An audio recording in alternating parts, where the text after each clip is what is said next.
us monsters because we are honest about our hunger. We eat fear. We drink despair. We feast on the marrow of broken promises. But humans are the only creatures in the cosmos who will break their own offspring just to feel the temporary warmth of power. I have existed for 6,000 years.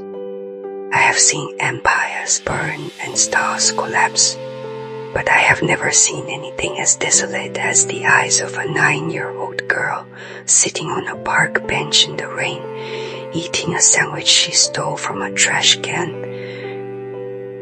That was where I met her. Lyra, a name that sounds like a question. I was not in a corporeal form. Not really. I was a shadow stretching too long in the midday sun. A shiver in the air that made stray dogs whine. But she saw me. Children often do. They haven't yet learned to filter out the impossible. She didn't scream. She didn't run. She just looked at the patch of darkness I occupied and offered me half of her sandwich. It was ham. It was gray. It was the most valuable offering I had received in 3 centuries. I took the form of a man-rough spun coat, tired eyes, nothing threatening, and I sat beside her. I asked her about the bruises that bloomed like violets on her wrists. She told me she fell. I asked her about the burn on her neck. She told me she was clumsy. I looked into her soul, a small, flickering candle in a hurricane, and I saw the truth. I saw the father who drank until he forgot he was human, and the mother who watched with dead eyes, too broken to intervene, too cowardly to leave. I saw the architecture of her hell. It was a small, beige house with a manicured lawn and a basement that smelled of mildew and belt leather. I am a demon of the 4th circle. I do not do charity. But that day, I felt something itch beneath my scales. Pity, number indignation. It was an insult to the laws of predator and prey. A wolf kills to eat. These parents were killing her spirit just to see if it would bleed. So, I took a piece of chalk from the pavement yellow, discarded by some happier child, and I drew a symbol on the slat of the bench. It was not a complex sigil. It was the sigil of the unbarred door. I told her, Lyra, I cannot stop the rain. But if the water ever rises above your head, if the dark becomes too heavy to carry, draw this. Draw it on the floor. Draw it with intent, and I will come. She asked me what I would do. I told her, I will do what must be done. She memorized the shape with eyes that were too old for her face. Then she walked home, and I dissolved back into the ether, expecting never to see her again. Humans rarely have the will to summon us. They prefer to pray to gods who do not listen. But here we are. The pull is sudden. It hooks into my navel like a fish hook made of ice. It yanks me from the grey waste of the void. The transition is violent. I am squeezed through the membrane of reality, compressed into matter, forced into gravity. The air changes. The smell of sulfur and ash fills my nose, replacing the sterile cold of my home. I open my eyes. I am standing on a carpet. It is beige. There are stains on it. I am in a room that screams of girlhood interrupted. There are posters of smiling animals on the walls, peeling at the corners. There is a single bed with a pink duvet. And there, sitting in the center of the room, is Lyra. She is 12 now. 3 years have passed since the park. She has grown, but she has not grown well. She is thin, wire-taut. Her hair is matted. She is wearing a t-shirt that is too big for her. But it cannot hide the fact that her arm is sitting at a wrong angle. A fresh break on the floor, drawn in red lipstick.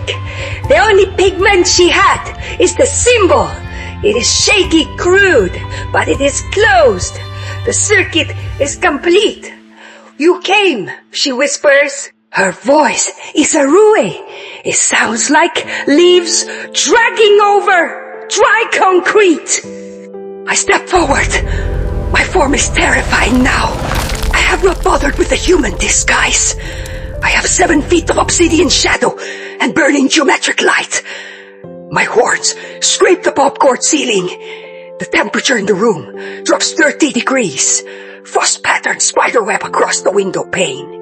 I keep my word. Lyra, I say. My voice shakes the loose change on her dresser. It is 3 a.m. The witching hour.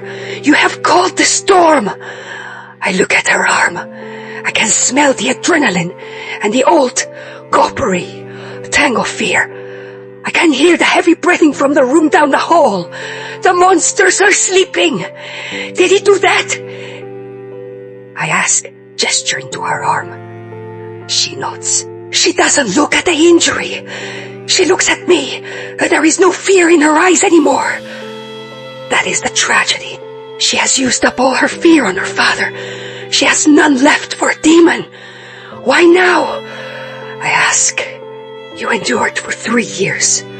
Why tonight? Lyra reaches under her bed and pulls out a backpack. It is packed. A flashlight, a granola bar, a pair of socks. Because tonight, she says, he didn't just hit me. He told me that tomorrow he is going to start teaching me how to be a good wife. He said, I am old enough now. The silence that follows is heavy enough to crush a star. The air around me begins to vibrate. The heat in my core, the hellfire that I usually keep bent, flares white. What? This is not abuse. This is consumption. I see. I say. The words come out as a growl that cracks the glass of the window. So you summoned me to kill him. Allura looks down at the red lipstick sigil. She traces the line with a trembling finger. Oh, no, she says softly. I pause. The anger stutters. No, Lyra, I am a high demon of the vein. I am a weapon.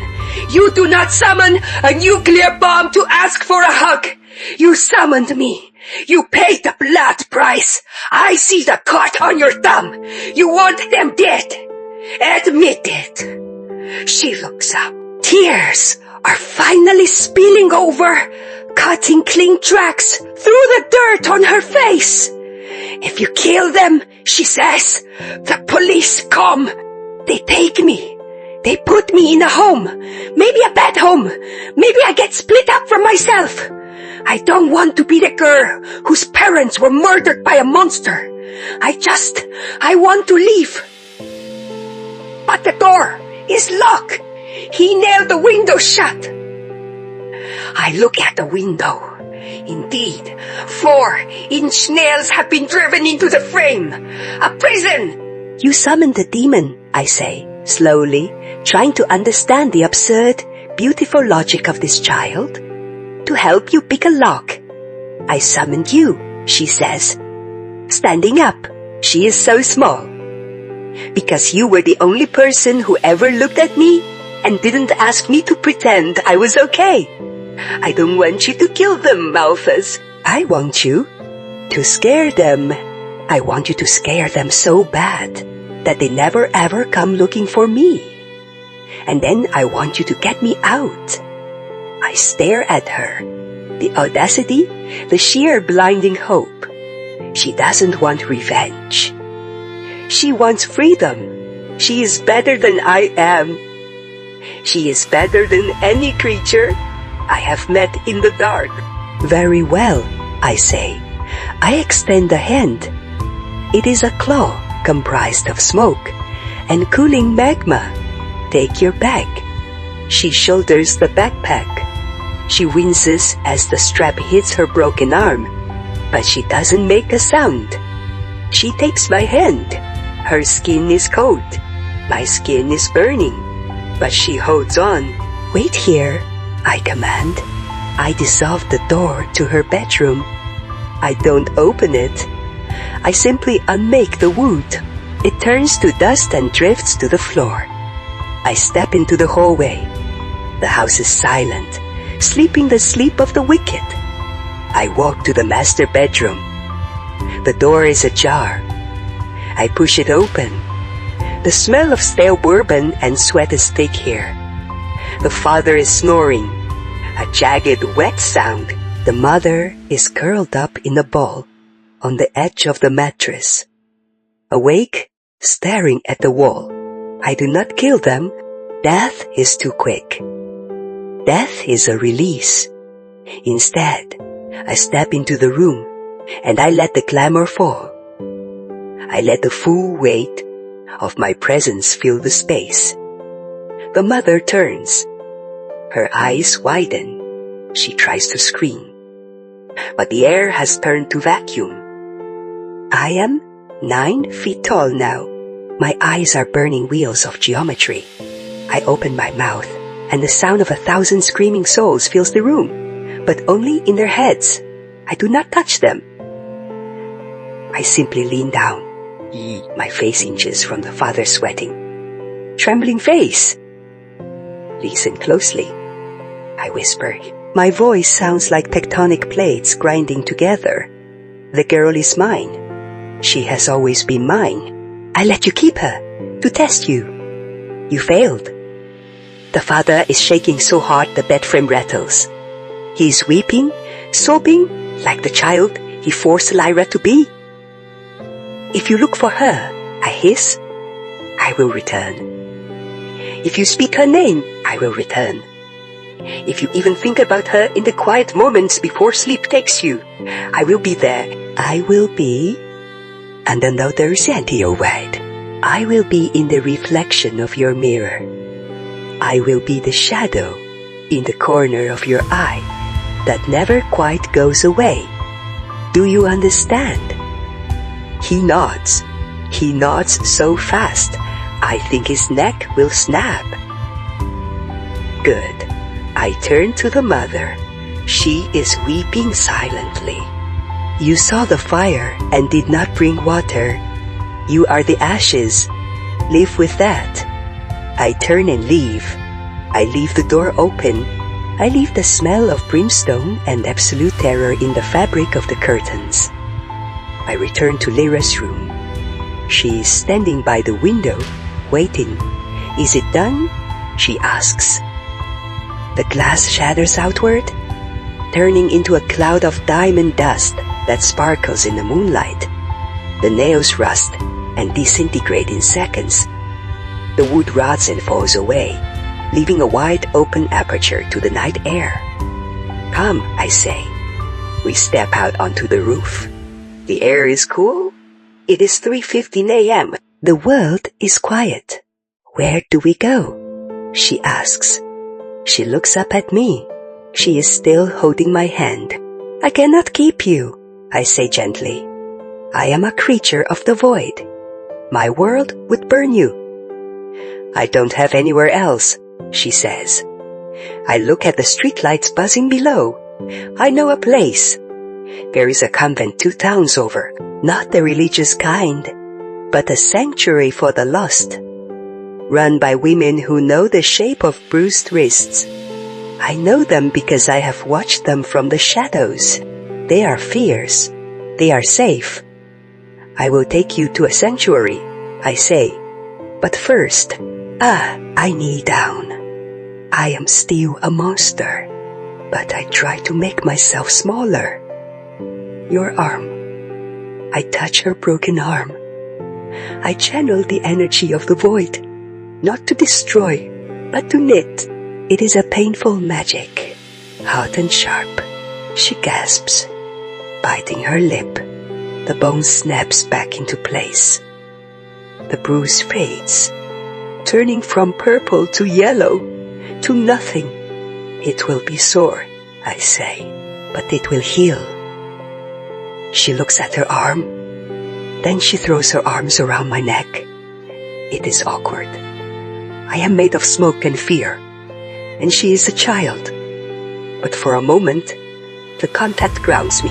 I feel solid. Thank you, Roth, she whispers.